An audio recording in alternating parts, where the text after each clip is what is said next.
Everyone, welcome in educator wings. कैसे हैं आप सभी? आई होप आप सब बहुत अच्छे होंगे। साथ ही आपकी सभी की उत्तराखंड लेक्चर एग्जाम, साथ ही अन्य गवर्नमेंट एग्जाम की प्रिपरेशन भी बहुत अच्छी चल रही होगी।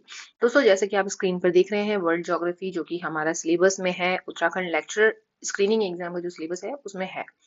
ठीक है, तो वर्ल्ड ज्योग्राफी से रिलेटेड हम लोग ऑलरेडी 30 क्वेश्चन कर चुके हैं। अगर आप लोगों ने नहीं देखा है तो आप लोग चैनल को विजिट कीजिए और वहां पर जाइए। उसमें आपको सारी वीडियोस मिल जाएंगी जो अब तक के उत्तराखंड लेक्चर के लिए हमने बनाई है।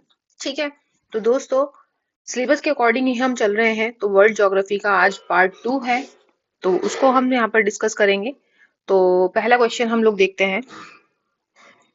दोस्तों, जिन्होंने भी चैनल को सब्सक्राइब नहीं किया है और आप लोग प्रिपरेशन कर रहे हैं उत्तराखंड लेक्चर एग्जाम की, तो प्लीज दोस्तों आप लोगों से रिक्वेस्ट है, चैनल को सब्सक्राइब कर लीजिए और अपनी तैयारी को बेहतर बनाइए। ठीक है, जो भी प्रिपरेशन कर रहे हैं उन लोगों को शेयर कीजिए। तो आज का पहला क्वेश्चन हम लोग देखते हैं। अफ्रीका के पूर्वी भाग में स्थित किलिमंजारो पर्वत के पूर्वी ढलानों के सहारे किस जनजाति द्वारा कहवा की खेती की जाती है? तो अफ्रीका के जो पूर्वी भाग है, अफ्रीका का पूर्वी भाग में स्थित किलिमंजारो पर्वत है। ठीक है, उसके पूर्वी जो ढलान है, अब चीजों को समझो, क्वेश्चन कैसे दे रहा हुआ है कि अफ्रीका का जो ईस्टर्न पार्ट है और उसमें किलिमंजारो पर्वत स्थित है। अब किलिमंजारो पर्वत के पूर्वी ढलान के सहारे किस जनजाति द्वारा कहवा की खेती की जाती है? ठीक है, तो ऑप्शन देखते हैं। ऑप्शन ए है हमेटी, बी है छग्गा, सी मसाई और डी बद्दू। तो करेक्ट आंसर हमारे यहाँ पर है छग्गा जनजाति के द्वारा कहवा की खेती की जाती है। कहाँ की जाती है? किलिमंजारो पर्वत के पूर्वी ढलान पर। तो यहीं से हमारे 2-3 क्वेश्चन बन गए हैं। नेक्स्ट आता है क्वेश्चन नंबर 2। अफ्रीका महाद्वीप, लेट आई मार्क, तो हमने मार्क नहीं किया है, मैं आपके लिए आंसर मार्क कर देती हूँ। वैसे जरूरत नहीं है मार्क करने की, उसमें मेंशन है। तो अब सेकंड क्वेश्चन देखते हैं। अफ्रीका महाद्वीप के कितने देशों से भूमध्य रेखा गुजरती है? ऑप्शन ए है हमारा 3, बी 5, सी 7 और डी 9। तो अफ्रीका महाद्वीप के कितने देशों से विषुवतीय रेखा, भूमध्य रेखा जो जिसे हम कहते हैं, तो वो कितने देशों से गुजरती है वो बताना है। ऑप्शन 5 यहाँ पर यानी कि बी ऑप्शन सही होगा। ठीक है, 5 देशों से गुजरती है भूमध्य रेखा। ठीक है, ये देखिए 5 देश मैं आप लोगों को दिखा देती हूँ। इक्वेटर कहाँ पर है हमारी, ये देखिए जूम करके दिखा देती हूँ मैं। ये यहाँ पर ये 0 डिग्री है। ठीक है, इक्वेटर है। तो आप लोग देख लीजिए, ये सोमालिया है, केनिया है, ठीक है, युगांडा, और ये democratic Republic of the Congo, this one, okay, and Republic of the Congo, ये वाला भी है, और गैबोन। ठीक है, तो ये हमारी कंट्रीज है। ये दोनों एक ही हैं। ठीक है, ये दोनों एक ही हैं। तो यहाँ पर 1 2 3 4 5, ओके, तो 5 कंट्रीज हो गई हैं। मैं मैप इसलिए लेकर के आ रही हूँ क्योंकि हम लोग जब देखते हैं ना इमेज को, तो वो हमारे ध्यान में बैठ जाती है, इसलिए मैं आप लोगों के लिए लेकर आ रही हूँ इमेज को। वेल, आई होप आप लोगों को समझ में आया होगा। नेक्स्ट क्वेश्चन देखते हैं हम लोग, थर्ड क्वेश्चन। निम्नलिखित में से कौन सा अफ्रीकी देश भूमध्य रेखा पर स्थित नहीं है? ऑप्शन ए है कैमरून, बी युगांडा, सी केनिया और डी सोमालिया। तो भूमध्य अफ्रीका का देश कौन सा ऐसा है जो भूमध्य रेखा पर स्थित नहीं है? वो कैमरून है। अभी हम लोगों ने देखा है युगांडा भी है जो भूमध्य रेखा पर स्थित है, केनिया भी है जो भूमध्य रेखा पर स्थित है, सोमालिया भी है। ठीक है, कैमरून इस लिस्ट में नहीं आता है, उन 5 देशों में नहीं आता है जो भूमध्य रेखा पर स्थित है, अफ्रीका के देश। ठीक है, नेक्स्ट आता है क्वेश्चन नंबर 4। ऑस्ट्रेलिया और न्यू गिनी को पृथक करने वाली जल संधि कहलाती है? क्या कहलाती है? ऑप्शन ए है डार्डेलन जल संधि, बी है मोलक्का जल संधि, सी टॉरस जल संधि और डी है कूक जल संधि। तो ऑस्ट्रेलिया और न्यू गिनी को पृथक करने वाली जो जल संधि है वो क्या कहलाती है? टॉरस जल संधि कहलाती है। ऑप्शन सी यहाँ पर करेक्ट आंसर होगा। ये देखिए, इसका इमेज आप लोगों के लिए लेकर के आई हूं मैं। ऑस्ट्रेलिया और क्या बोला है? New Guinea. ठीक है, तो यहाँ पर ये चीज मेंशन है, ये देख सकते हैं आप, ये रहा न्यू गिनी और ये यहाँ पर ऑस्ट्रेलिया। ठीक है, और यहाँ है टॉरस जल संधि। तो इन दोनों को जो देश हैं दोनों, ऑस्ट्रेलिया और न्यू गिनी, ठीक है, तो इन दोनों को ज्वाइंट करने वाली जो वाटर स्टेट है ये टॉरस स्टेट है। ठीक है दोस्तों, ये चीज बताना बहुत जरूरी है जिससे आप लोगों को ध्यान रहे। ठीक है, जब हम इमेज देखते हैं ना, वो चीज हमें ज्यादा इजीली याद हो जाती है। तो नेक्स्ट क्वेश्चन हम लोग देखते हैं अब। ये देखिए आप, इस मैप में भी बहुत अच्छे से दिया हुआ है ना। यहाँ ऑस्ट्रेलिया है और ऊपर ऊपर दिया हुआ है न्यू गिनी। यहाँ वाटर स्टेट कौन सी है? टॉरस। ये देखिए आप, ठीक है। इसके साइड में यहाँ देखो ईस्ट में गल्फ और पापुआ लिखी हुई है, ठीक है। चलिए आगे देखते हैं हम। नेक्स्ट क्वेश्चन है, फिफ्थ क्वेश्चन। ऑस्ट्रेलिया मूल निवासी एबॉर्जिन्स देश के किस भाग में निवास करते हैं? ऑस्ट्रेलिया के जो मूल निवासी हैं एबॉर्जिन्स, यहाँ से एक क्वेश्चन और निकल गया कि ऑस्ट्रेलिया के मूल निवासी कौन कौन है। ऑप्शंस दे देंगे आपको, एबॉर्जिन्स उसका करेक्ट आंसर होगा, ठीक है। अब देश के किस भाग में निवास करते हैं ऑस्ट्रेलिया के जो मूल निवासी हैं? तो ऑप्शन देखते हैं। ऑप्शन ए है उत्तरी ऑस्ट्रेलिया में, बी पूर्वी ऑस्ट्रेलिया में, सी दक्षिण पूर्व मध्य भाग में और डी है पश्चिमी ऑस्ट्रेलिया में। तो करेक्ट आंसर हमारा है वेस्टर्न जो पार्ट है ऑस्ट्रेलिया का, पश्चिमी ऑस्ट्रेलिया जिसे कहते हैं, तो उस एरिया में एबॉर्जिन्स जो निवासी हैं वहां के, वो रहते हैं वहां पर, ठीक है। ऑप्शन डी करेक्ट होगा फिफ्थ क्वेश्चन का। नेक्स्ट आता है क्वेश्चन नंबर 6। ऑस्ट्रेलिया के किस बंदरगाह नगर से ऊन का सर्वाधिक निर्यात किया जाता है? ऑप्शन ए है पर्थ, बी सिडनी, सी एडिलेड और डी मेलबोर्न। तो ऑस्ट्रेलिया के कौन सा बंदरगाह है जिससे ऊन का सर्वाधिक निर्यात होता है? तो सिडनी है। ऑप्शन बी सिक्स क्वेश्चन का करेक्ट आंसर है। नेक्स्ट आता है सेवंथ क्वेश्चन हमारा। ऑस्ट्रेलिया महाद्वीप का सबसे लंबा रेल मार्ग ट्रांस कॉन्टिनेंटल किन दो नगरों का को जोड़ता है? देखिए, ये जो भी कॉन्टिनेंट्स है ना हमारे, अमेरिका है, एशिया है, यूरोप है, ऑस्ट्रेलिया है, ठीक है। तो इनका ना हमको ये चीज आप लोगों को याद करनी चाहिए कि जो इसका सबसे बड़ा रेल मार्ग कौन सा है। ये क्वेश्चन पूछे जाते हैं हमारे जो कॉन्टिनेंट्स है सभी के, उसकी ये चीज तो याद कर लो। तो 7 क्वेश्चन यहाँ से निकल गए, ठीक है। पूछे जाते हैं ये क्वेश्चन, इसलिए मैं आप लोगों को बोल रही हूँ। तो ऑस्ट्रेलिया महाद्वीप का सबसे लंबा रेल मार्ग ट्रांस कॉन्टिनेंटल किन दो नगरों को जोड़ता है? ऑप्शन ए है पर्थ से एडिलेड, बी पर्थ से कैनबरा, सी पर्थ से सिडनी और डी है पर्थ से ब्रिस्बेन। तो आंसर हमारा यहाँ पर है पर्थ से सिडनी को जोड़ता है, ठीक है। जो ट्रांस कॉन्टिनेंटल जो रास्ता है, मार्ग है, तो वो किसको जोड़ता है? पर्थ से सिडनी को जोड़ता है। नेक्स्ट आता है क्वेश्चन नंबर 8। ऑस्ट्रेलिया में भेड़ पालन केंद्रों पर कार्य करने वाले मजदूरों को क्या कहा जाता है? ऑप्शन ए है जेकारू, बी लंबरजैक, सी फल्लाह और डी जंबो। तो क्या कहा जाता है? ऑस्ट्रेलिया में भेड़ पालन करने जो केंद्रों पर कार्य करने वाले मजदूर होते हैं उनको जेकारू कहा जाता है। ऑप्शन ए करेक्ट है एट्थ क्वेश्चन का आंसर। नेक्स्ट आता है क्वेश्चन नंबर 9। निम्नलिखित में से किस देश को दक्षिण का ब्रिटेन कहा जाता है? ऑप्शन ए है तुवालू, बी फिजी, सी न्यू गिनी और डी न्यूजीलैंड। तो कौन सा देश है देश है ना, जिसका दक्षिण का ब्रिटेन कहा जाता है, जिसको दक्षिण का ब्रिटेन कहा जाता है? तो न्यूजीलैंड है इसका आंसर। ऑप्शन डी करेक्ट होगा, न्यूजीलैंड। नेक्स्ट आता है क्वेश्चन नंबर 10। न्यूजीलैंड की राजधानी वेलिंगटन किन उद्योग के लिए प्रसिद्ध है? न्यूजीलैंड की जो राजधानी है वेलिंगटन, यहाँ से एक और क्वेश्चन बन गया आपका। न्यूजीलैंड की राजधानी क्या है? वेलिंगटन है।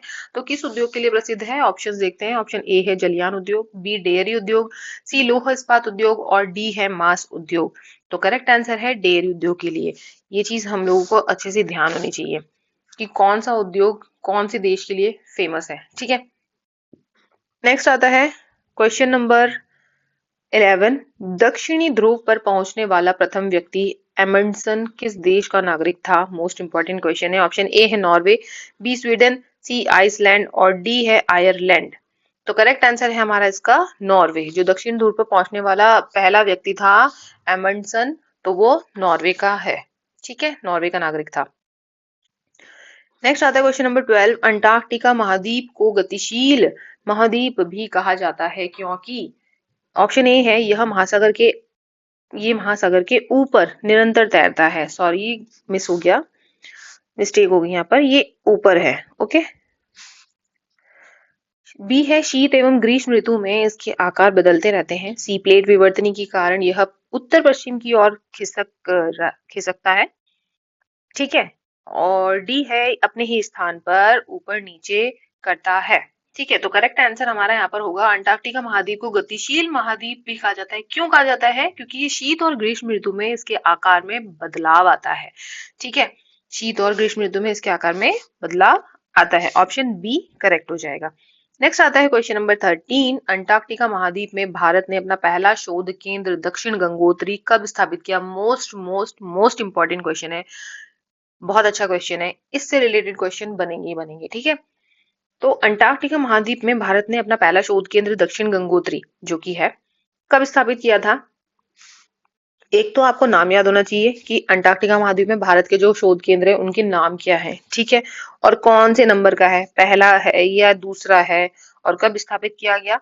ऑप्शन देखते हैं। ऑप्शन ए है 1979, बी 1981, सी है 1983 और डी है 1985। तो करेक्ट आंसर है ऑप्शन सी 1983। ये क्वेश्चन आपको अच्छे से याद होना चाहिए क्योंकि यहाँ से ये जो तीन है ना, तीन शोध केंद्र खोले हुए हैं वहां पर, ठीक है, तीन शोध केंद्र स्थापित किए हुए हैं इंडिया ने अंटार्कटिका महाद्वीप में, तो यहाँ से क्वेश्चन बनने की पूरी संभावना है, ठीक है। अगला क्वेश्चन हम लोग देखते हैं।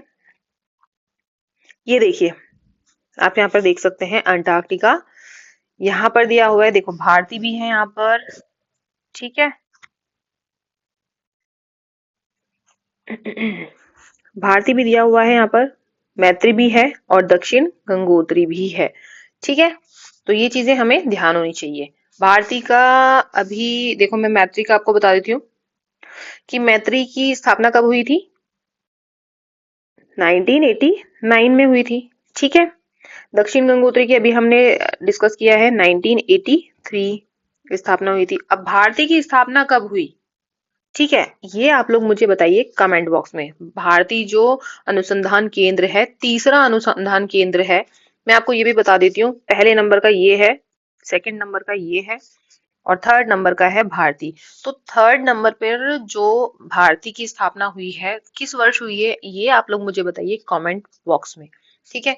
आई वांट टू सी कि आप लोग कितना कॉन्सेंट्रेटली पढ़ रहे हैं, कितनी तैयारी कर रहे हैं। तो आप लोग मुझे भारती का ईयर बताइए कि किस वर्ष इसको स्थापित किया गया अंटार्कटिका महाद्वीप पर। नेक्स्ट आता है क्वेश्चन नंबर 14।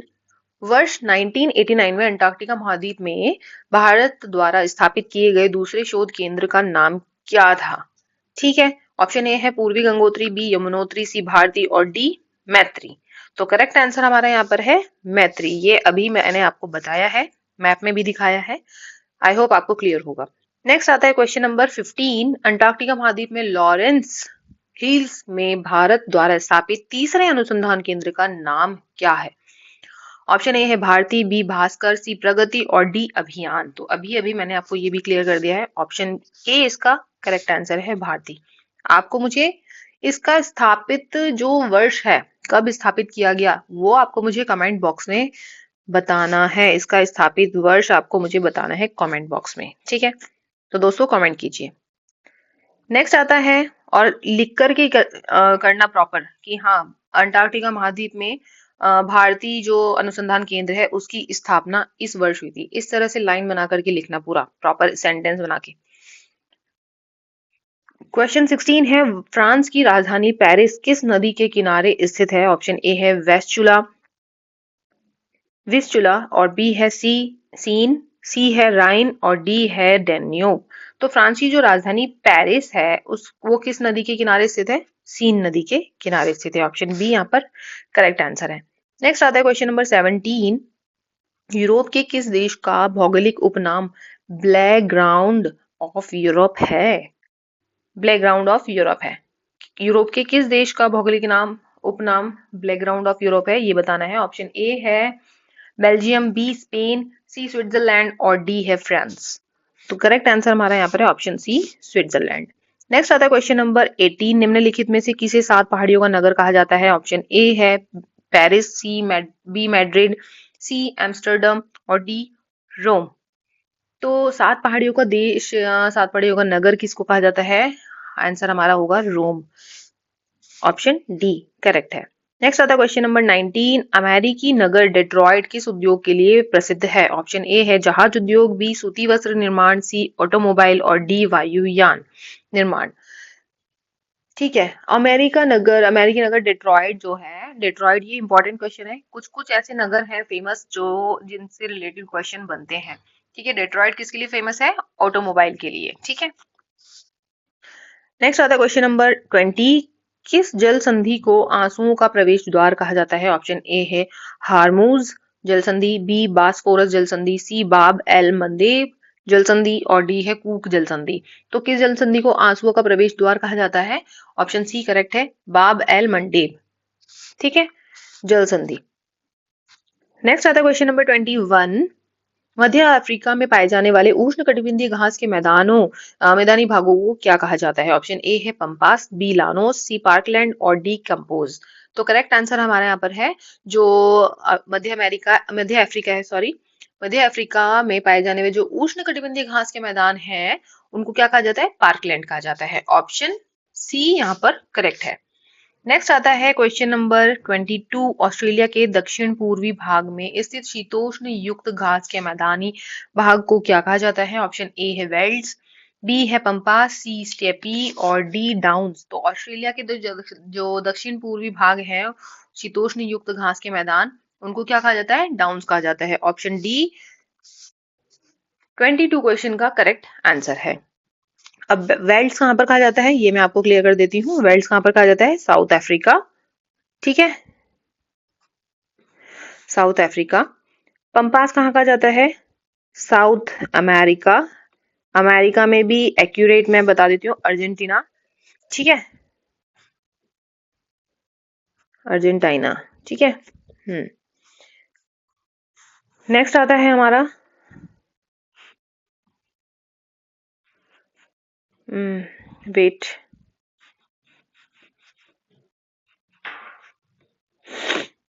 नेक्स्ट है हमारा स्टेपी। स्टेपी कहाँ पर पाए जाते हैं?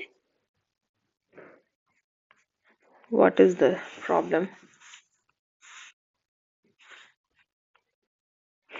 वेल यहाँ पर मैं लिख देती हूँ, ये यहाँ पर वर्क नहीं कर रहा है। स्टेपी जो है कहाँ पर मिलते हैं? ये मध्य एशिया में मिलते हैं। ठीक है, ओके। आई होप आपको समझ में आ गया होगा। ये मैं क्लियर कर देती हूँ, बहुत मैसी सा हो गया यहाँ पर। ठीक है, सब कुछ बहुत मैसी सा हो गया है।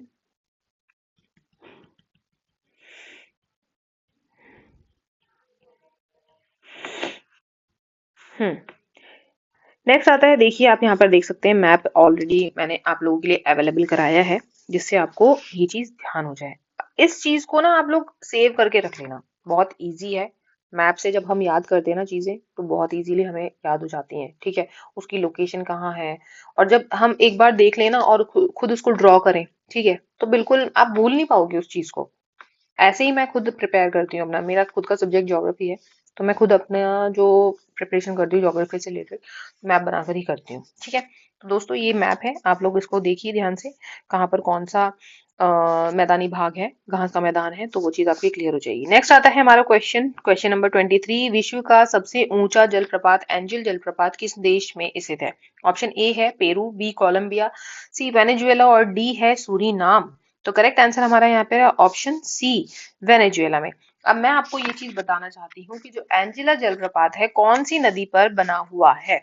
ठीक है, कौन सी नदी पर है ये आपको पता होना चाहिए। एंजिला जलप्रपात जो है कैरो नदी पर है। कौन सी नदी पर है? कैरो नदी पर है। ठीक है, नेक्स्ट आता है क्वेश्चन नंबर हमारा, ये देखिए एंजिला वाटरफॉल। ठीक है, कितना अच्छा है ना, और कितनी हाइट है इसकी। नेक्स्ट क्वेश्चन देखते हैं हम। विश्व का सबसे शुष्कतम मरुस्थल निम्नलिखित में से किसे माना जाता है? ऑप्शन ए है कालाहारी, बी अटाकामा, सी सोनोरन और डी पेटागोनिया। तो विश्व का सबसे शुष्कतम, सबसे ड्राई, ठीक है, सबसे सूखा मरुस्थल कौन सा है? अटाकामा मरुस्थल है। ठीक है, ऑप्शन बी करेक्ट है। नेक्स्ट आता है क्वेश्चन नंबर 25। निम्नलिखित में से कौन एक शीतोष्ण मरुस्थल का उदाहरण है? ऑप्शन ए है सोनोरन, बी थार, सी पेटागोनिया और डी कराकुम। तो जो शीतोष्ण यानी कि जहां पर जिसको हम अ, बर्फ का मरुस्थल कहते हैं, ठीक है, बर्फ ही बर्फ होती है, तो उसको भी मरुस्थल ही कहा है इन्होंने। ठीक है, तो वहां हमेशा बर्फ से ढका रहता है वो मोस्टली, तो पेटागोनिया इसका करेक्ट आंसर होगा, ऑप्शन सी। नेक्स्ट है हमारा 26 क्वेश्चन। माओरी जनजाति के लोग किस देश के मूल निवासी माने जाते हैं? ऑप्शन ए है ऑस्ट्रेलिया, बी न्यूजीलैंड, सी न्यू गिनी और डी मलेशिया। करेक्ट आंसर हमारा है माओरी जनजाति के जो लोग हैं किस देश के मूल निवासी माने जाते हैं? न्यूजीलैंड के माने जाते हैं मूल निवासी। ठीक है, नेक्स्ट आता है क्वेश्चन नंबर 27। अफ्रीका के कालाहारी मरुस्थलीय क्षेत्र में कौन सी जनजाति मुख्य रूप से निवास करती है? ऑप्शन ए है पिग्मी, बी बंटू, सी बुशमैन और डी मसाई। तो अफ्रीका के जो कालाहारी मरुस्थल क्षेत्र है उसमें कौन सी जनजाति निवास करती है? मुख्य रूप से बुशमैन जनजाति निवास करती है। ये इजी क्वेश्चन है बट पूछा भी जाता है, ठीक है। पिग्मी जनजाति जो है कहाँ निवास करती है? मोस्टली कांगो बेसिन में। ये मैं आपको क्लियर कर देती हूँ। पूछा जाता है क्वेश्चन, इसलिए मैं आप लोगों के लिए जो जो जरूरी है मैं आपको वो नोट करा देती हूँ। मसाई जो जनजाति है वो कहाँ पर है? पूर्वी अफ्रीका में, ठीक है। नेक्स्ट आता है क्वेश्चन नंबर 28। विश्व की सर्वाधिक व्यस्त नहर की उपमा किसे दी गई है? विश्व की जो सर्वाधिक व्यस्त नहर है, बिजी रिवर जिसको कहता है, तो कौन सी है? ऑप्शन ए है सू नहर, बी स्वेज नहर, सी पनामा नहर और डी कील नहर। तो स्कील नहर इस क्वेश्चन का करेक्ट आंसर है, ठीक है। नेक्स्ट आता है क्वेश्चन नंबर 29। सर्वाधिक ऊंचाई पर स्थित टिटिकाका झील किन दो देशों के मध्य स्थित है? ऑप्शन ए है पेरू और चिली, बी पेरू बोल्विया, सी चिली और बोल्विया और डी पेरू यूरुग्वे, ठीक है। तो करेक्ट आंसर हमारा है यहाँ पर टिटिकाका जो झील है जो कौन से देशों के मध्य में स्थित है? ऑप्शन बी है यहाँ पर करेक्ट, पेरू और बोल्विया, इन दो देशों के मध्य में स्थित है टिटिकाका झील, ठीक है। नेक्स्ट आता है क्वेश्चन नंबर 30। बेकाल झील के बाद विश्व की दूसरी सबसे गहरी झील निम्नलिखित में से कौन सी है? ऑप्शन ए है टेंगानिका, बी है विक्टोरिया, सी तोबा लेक और डी है अथबस्का। अथबस्का नाम भी ऐसे ऐसे ना थोड़े से। इसका आंसर है जो बेकाल झील के बाद विश्व की दूसरी सबसे गहरी झील, यानी कि वर्ल्ड की सबसे गहरी झील कौन सी होगी? बेकाल झील है। अब दूसरे नंबर पर कौन सी आती है ये बताना है, तो टेंगानिका इसका करेक्ट आंसर है, ऑप्शन ए, जो कि दूसरे नंबर पर आती है गहरी झीलों में, ठीक है। पहले नंबर पे कौन सी है? बेकाल झील है, दूसरे नंबर पर कौन है? टेंगानिका है, ठीक है। तो दोस्तों ये थे आज के कुछ इंपॉर्टेंट 30 क्वेश्चन वर्ल्ड ज्योग्राफी से रिलेटेड। आई होप आप लोगों को अच्छा लगा होगा सेशन। अच्छा लगता है तो प्लीज आप लोग बताया कीजिए, और जो भी कमी है वो भी आप मुझे बताया कीजिए। किस तरह के क्वेश्चन है, हाई है, मॉडरेट है और लो लेवल है, तो आप लोग मुझे प्लीज सजेस्ट किया कीजिए, जिससे मैं और अच्छा कंटेंट आप लोगों के लिए प्रोवाइड करवा पाऊँ, ठीक है। तो दोस्तों जो भी प्रिपरेशन कर रहे हैं तो चैनल के साथ आप लोग जुड़ सकते हैं, साथ ही आप लोगों के जो फ्रेंड्स हैं, रिलेटिव हैं, उनको शेयर कीजिए लिंक, और फुल वॉच किया कीजिए दोस्तों, ठीक है। तो आज का बस इतना ही है, इसको मैं क्लोज करती हूँ। नेक्स्ट वीडियो मेरा जल्दी अपलोड होगा। Till then bye bye and take care.